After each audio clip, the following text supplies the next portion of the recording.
Good morning dear students.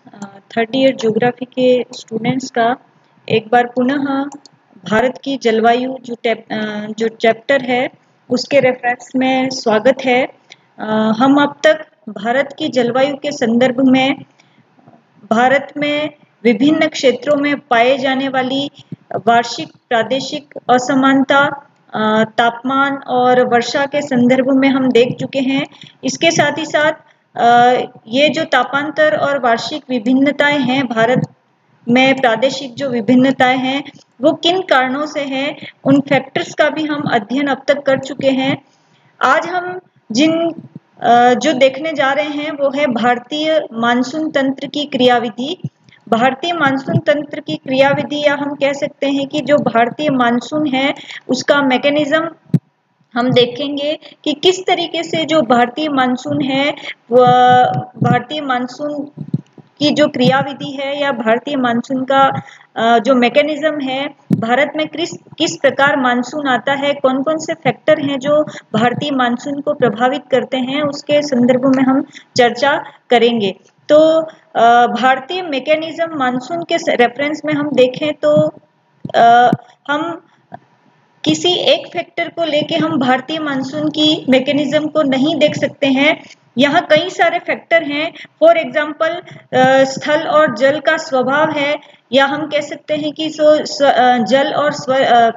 जल और स्थल का जो नेचर है, जल्दी से गर्म होने का, जल्दी से ठंडे होने का, वो भी मानसून तंत्र, भारतीय मानसून तंत्र की क्रियाविधि को इफेक्ट करता है। दूसरा जो इफेक्ट कारक है भारतीय मानसून को लाने में वो है ITCZ, या हम कह सकते हैं कि इंटर ट्रॉपिकल कंजर्वेशन जोन का जो स्थानांतरण होता है नॉर्थ की तरफ या कर्क रेखा की तरफ, वो भी भारतीय मानसून के मैकेनिज्म या बनने में बहुत ही महत्वपूर्ण फैक्टर है।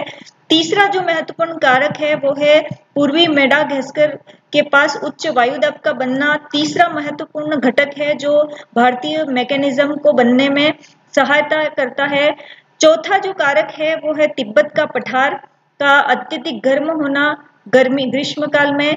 पांचवा जो फैक्टर है वो है पश्चिम और पूर्वी जेट स्ट्रीम का संचरण, और छठा जो घटक है वो है अल नीनो और एनोस का प्रभाव। इस तरीके से हम देख सकते हैं कि जो भारतीय मानसून है वो सिर्फ स्थल और जल के स्वभाव के कारण ही या स्थल और जल के प्रभाव के कारण ही भारतीय मानसून की उत्पत्ति नहीं होती है, अपितु कई ऐसे फैक्टर है जो भारतीय मानसून को बनने में या भारतीय मानसून की क्रियाविधि या मैकेनिज्म में बनने में मदद करते हैं। तो हम इन सभी कारणों का एक एक करके देखेंगे कि किस प्रकार ये कारक एक दूसरे से जुड़े हुए हैं और किस तरीके से एक दूसरे से ये जुड़कर भारतीय मानसून को लाने में मदद करते हैं। जैसा कि पहला जो घटक है स्थल और जल का प्रभाव, ये हमने पिछली क्लास में जब हमने देखे थे जलवायु को प्रभावित करने वाले जो कारक देखे थे, उसमें मैंने आपको ये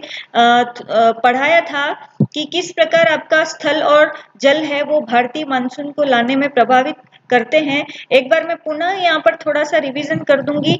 देखिए, हमको पता है कि ग्रीष्म काल के अंतर्गत भारत में जो आपका भारत है वहां पर भारत के और उत्तर पूर्वी एशिया के ऊपर आपका लो प्रेशर बन जाता है, क्योंकि इस समय सूर्य की किरणें हैं वो उत्तरी गोलार्ध में आपकी सीधी चमकती हैं, या गोलार्ध में इनका प्रभाव ज्यादा होता है, जिसके कारण आपका उत्तरी गोलार्ध में लो प्रेशर होता है। तापमान अधिक होने के कारण निम्न वायुदाब बनता है, जबकि इसी समय जो हमारा हिंद महासागर का जो भाग है जहां पर सूर्य की किरणें कम पड़ती हैं, तिरछी अधिक होने के कारण ये वाला जो भाग है आपका वो कम तापमान को ग्रहण करता है, जिसके कारण यहाँ पर हाई प्रेशर बनता है, उच्च वायुदाब बनता है। तो हमको पता है कि उच्च वायुदाब से हवाएं हमेशा निम्न वायुदाब की तरफ चलती हैं, तो ये हवाएं हिंद महासागर से काफी नमी लेकर आती हैं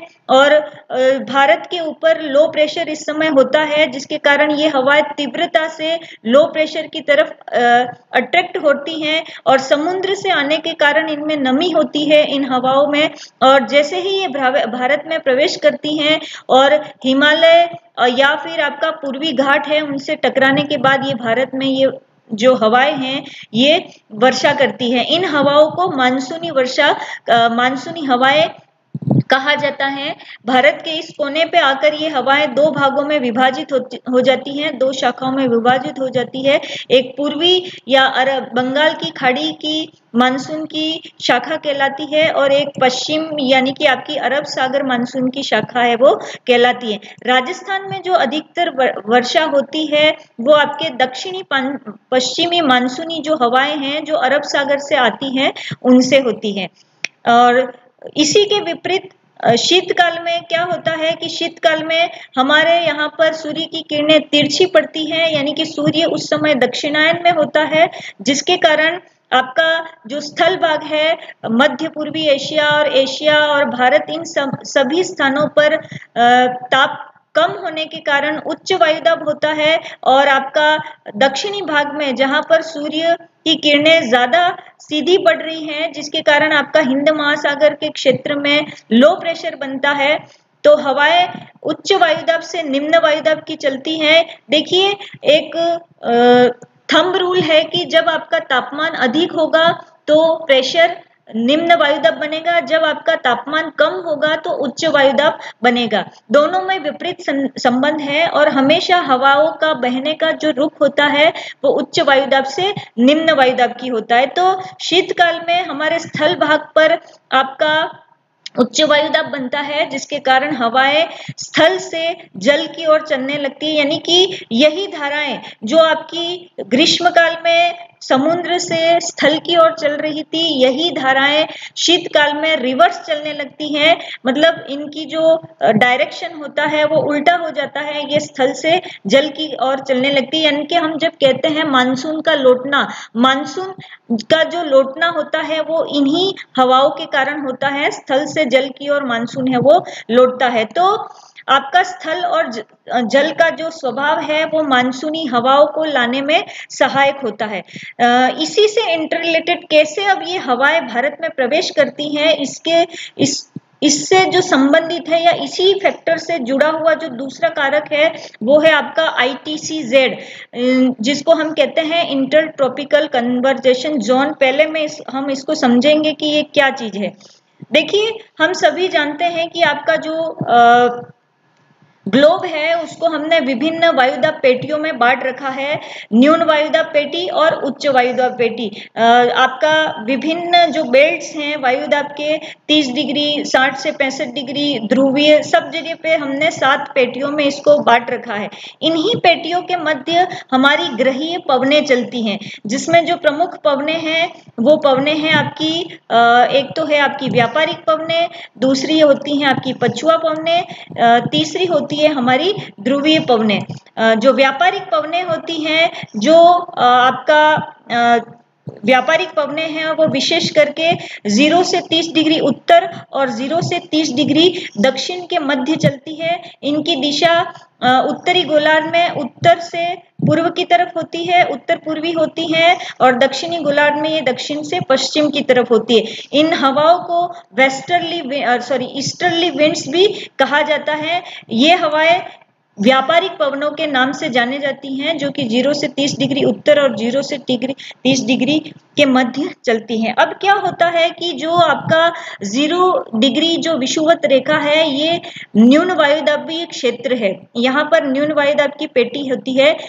इसके कारण क्या होता है, हवाएं हैं जो आपकी उत्तर पूर्व से जो व्यापारिक हवाएं हैं और दक्षिण पश्चिम की तरफ जो व्यापारिक हवाएं चलती हैं, ये दोनों हवाएं आपकी न्यून जो विषुवत रेखा है वहां आकर ये दोनों मिलती हैं, उत्तर से आने वाली हवाएं और दक्षिण से आने वाली हवाएं।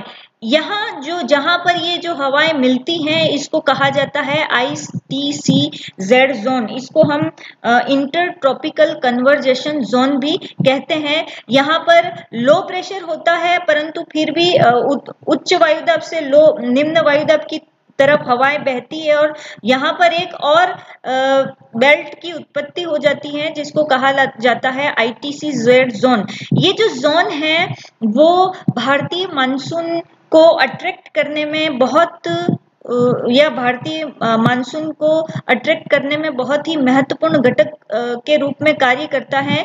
ये जो ITCZ जो जोन है ये सूर्य के उत्तरायण के समय या सूर्य के उत्तरी गोलार्ध में चमकने से ये जो ITCZ जोन जो वास्तव में आपका कहाँ बन रहा था, जो 0 डिग्री विषुवत रेखा है यहाँ पर आपका ITCZ जोन बनता है। पर सूर्य के उत्तरायण यानी कि सूर्य जब आपके कर्क रेखा के आसपास सीधा चमकता है तब इस जो जोन है उसका स्थानांतरण उत्तर की तरफ कर्क रेखा के तक हो जाता है। और जब आपका सूर्य दक्षिणायन यानी कि जब सूर्य आपका मकर रेखा पर सीधा चमकता है तब इस ITCZ जो जोन है इसका जो स्थानांतरण है वो दक्षिण में मकर रेखा तक हो जाता है। देखिए ये बहुत ही इंपॉर्टेंट चीज है, आप इसको ध्यान में रखिएगा। ये यहाँ पर आपका ITCZ जोन बनता है जो कि विशेष करके जब आपका सूर्य विषुवत रेखा पर सीधा चमकता है तब इसकी अवस्थिति ये होती है। और ये अवस्थिति कब होती है? आपकी 21 मार्च और 23 सितंबर के मध्य। देखिए जो सूर्य आपका पृथ्वी है सूर्य के एंगुलर आपका परिभ्रमण और परिक्रमण करता है। जैसे जैसे ये परिभ्रमण और परिक्रमण करता है अपना एंगल पृथ्वी का चेंज होता जाता है। 21 मार्च के दिन आपका जो सूर्य की किरणें हैं वो सीधी आपकी भूमध्य रेखा पर पड़ती हैं। आपका भूमध्य रेखा पर इसकी किरणें यहाँ पर सीधी पड़ती हैं। जैसे जैसे ये रोटेट होके 21 जून तक ये सूर्य उत्तरायण होता है, कर्क रेखा पर ये सीधा चमकता है 21 जून को, और उसके पश्चात वापस ये परिभ्रमण परिक्रमण करता हुआ 23 सितंबर को पुनः भूमध्य रेखा पर सूर्य की किरणें सीधी चमकती हैं। तो ITCZ जो जोन है वो 21 मार्च और 23 सितंबर को आपको विषुवत रेखा पर मिलेगा। पर उसके पश्चात इसका मूवमेंट होता है जो 21 जून को कर्क रेखा तक पहुंचता है और उसके बाद धीरे धीरे वापस आपका ये 21 सितंबर को वापस विषुवत रेखा पर, और उसके पश्चात पुनः जब सूर्य दक्षिणायन में होता है तब ये मकर रेखा पर सूर्य सीधा चमकता है और उसी समय जो ITCZ जोन जो है वो आपका मकर रेखा पर इसकी अवस्थिति होती है। तो भारत के संदर्भ में जो आपका ITCZ जो जोन है वो 21 जून के आसपास ये ट्रॉपिक ऑफ कैंसर यानी कि कर्क रेखा पर ये ITCZ तक खिसक जाता है जहां पर सूर्य की किरणें सीधी पड़ती है। इससे क्या होता है कि ये भारत का जो आपका मध्य गंगा का मैदान है वहां तक ग्रीष्म काल में ये अवस्थित हो जाता है। जो ITCZ जोन जो आपका एक 23 मार्च को विषुवत रेखा पर सीधा था वो 21 जून तक आते आते आपका कर्क रेखा पर सीधा कर्क रेखा तक इसका स्थानांतरण हो जाता है और भारत में ये मध्य गंगा के मैदान तक इसका विस्तार है वो हो जाता है। तो देखिए इसका जो विस्तार है वो आपका 0 डिग्री से लगा के 23.5 डिग्री अक्षांश के मध्य भारत जिसमें अवस्थित है, यहाँ भारत के मध्य गंगा या निचली गंगा का मैदान है, ये निचली गंगा का मैदान आएगा। यहाँ पर निचली गंगा के मैदान तक ITCZ जो जोन है उसका स्थानांतरण हो जाता है, इसका खिसकाव हो जाता है। अब क्या होता है कि आपका जो ITCZ जो जोन है ये भारत के निचले गंगा के मैदान तक इस बेल्ट का विस्तार हो जाता है। इसी समय जो आपका जो ग्रीष्मकालीन परिस्थितियां होती हैं, जब यहाँ पर आपका समुद्र में यहाँ पर उच्च वायुदाब का जोन बना हुआ होता है, क्योंकि इस समय जो सूर्य है वो उत्तरी गोलार्ध में सीधा चमक रहा होता है और दक्षिणी गोलार्ध में सूर्य की किरणें हैं वो काफी तिरछी होती हैं, जिसके कारण सूर्य का तापमान समुद्र कम ग्रहित करता है, जिसके कारण समुद्र में उच्च वायुदाब बना रहता है। विशेष करके आपका पश्चिमी ऑस्ट्रेलिया और आपका जो पूर्वी मेडागास्कर का जो द्वीप समूह है यहाँ पर बहुत उच्च वायुदाब होता है, जिसके कारण हवाएं जो होती हैं वो आपकी पहले जो इनका डायरेक्शन होता है वो दक्षिण पश्चिम से उत्तर पूर्व की उत्तर दक्षिण पश्चिम से होता है। फिर आपका ये देखिए ये जो आपका है वो आपकी विषुवत रेखा है। अगर आपका आईटीसी, ये जो आईटीसी जेड जो जोन है ये इस समय उत्तर की ओर खिसका हुआ है, जिसके कारण ये जो उच्च वायुदाब से उत्पन्न वाली जो होने वाली जो हवाएं हैं वो आपके इस विषुवत रेखा को क्रॉस कर पाती है। अगर ये बेल्ट जो है आपका आईटीसी जेड जो जोन है, अगर इसका खिसकाव उत्तर की तरफ नहीं होता है तो ये हवाएं यहाँ पर प्रवेश नहीं कर पाएगी, और जैसे ही ये विषुवत रेखा को क्रॉस करती है ये हवाएं डिफ्लेक्ट हो जाती हैं पृथ्वी की कोरियोलिस बंध के कारण, और इनकी दिशा जो है वो जो पहले उत्तर पश्चिम दक्षिण पश्चिम की तरफ थी वो अब हो जाती है उत्तर पूर्व की तरफ। और इसके साथ ही साथ एक दूसरा घटक भी यहाँ काम करता है, वो करता है आपका जो ये मेडागास्कर द्वीप समूह है अफ्रीका के पूर्व में, ये मेडागास्कर द्वीप समूह है। मेडागास्कर के पूर्व में एक मस्केरियन द्वीप है। इस मस्केरियन द्वीप पर बहुत उच्च वायुदाब यहाँ पर बनता है, जिसकी अवस्थिति जो है वो 25 डिग्री साउथ और 35 डिग्री साउथ अक्षांश के दृष्टिकोण से और 40 डिग्री से लगा के 90 डिग्री देशांतर रेखाओं के मध्य इसकी अवस्थिति होती है, जिसके कारण ये जो हवाएं हैं ये आपके यहाँ से उत्पन्न होकर पहले आपका यहाँ सोमालिया द्वीप पड़ता है। सोमालिया आपका जो देश है इससे टकराती हैं, इससे डिफ्रेक्ट होती हैं ये हवाएं और भारत के में प्रवेश कर जाती हैं, और भारत में प्रवेश करने के बाद ये जो है वो आपकी बारिश है वो करती हैं। तो एक तरीके से आपका ये जो आईटीसी जेड जो जोन है वो भारत के लिए ट्रफ का काम करता है। तो इसके बाद जो नेक्स्ट अब देखिए जो यहाँ पर देखिए भारत जो यहाँ उच्च वायुदाब बन रहा है और हवाएं यहाँ से उच्च वायुदाब बनने के कारण पहले साउथ ईस्ट में होती हैं, फिर इनका डायरेक्शन सोमालिया से टकराने के बाद इसका जो डायरेक्शन है वो आपका नॉर्थ वेस्ट हो जाता है, और इसके पश्चात जो डायरेक्शन है वो साउथ वेस्ट हो जाता है, और अल्टीमेटली ये भारत के दक्षिणी कॉर्नर पर आकर ये हवाएं टकराती हैं और इनकी जो शाखाएं हैं वो दो भागों में बढ़ जाती हैं। एक हमारा पूर्व की तरफ हिंद महासागर के पूर्व की तरफ, और दूसरी जो धारा है वो पश्चिम की तरफ मुड़ती है। तो हमने अभी तक मानसून के रेफरेंस में दो फैक्टर हमने पढ़े हैं, जल और स्थल और जल का स्वभाव और आईटीसी जेड जोन। देखिए दोनों जो घटक हैं, ये दोनों कारक जो हैं ये एक दूसरे से सम्मिलित हैं। हम इन दोनों को एक दूसरे से अलग नहीं कर सकते हैं। दोनों कारक जो हैं वो भारतीय मानसून के मैकेनिज्म या भारतीय मानसून की तंत्र की क्रियाविधि या बनने में मदद है वो करते हैं। इसी के साथ साथ हमने आपका जो पूर्वी मेडागास्कर के पास जो उच्च वायुदाब मस्केरियन द्वीप के पास जो बना उसको भी हमने इसी के साथ जोड़ा। तो ये जितने भी घटक हैं ये इनको हम अलग से नहीं पढ़ सकते हैं, क्योंकि कहीं ना कहीं ये सभी फैक्टर जो हैं वो मानसून की तंत्र की क्रियाविधि को बनने में मदद है वो करते हैं। नेक्स्ट हम आगे पश्चिम और पूर्वी जेट स्ट्रीम को देखेंगे और अल नीलो और एनस का प्रभाव है वो देखेंगे। Thank you.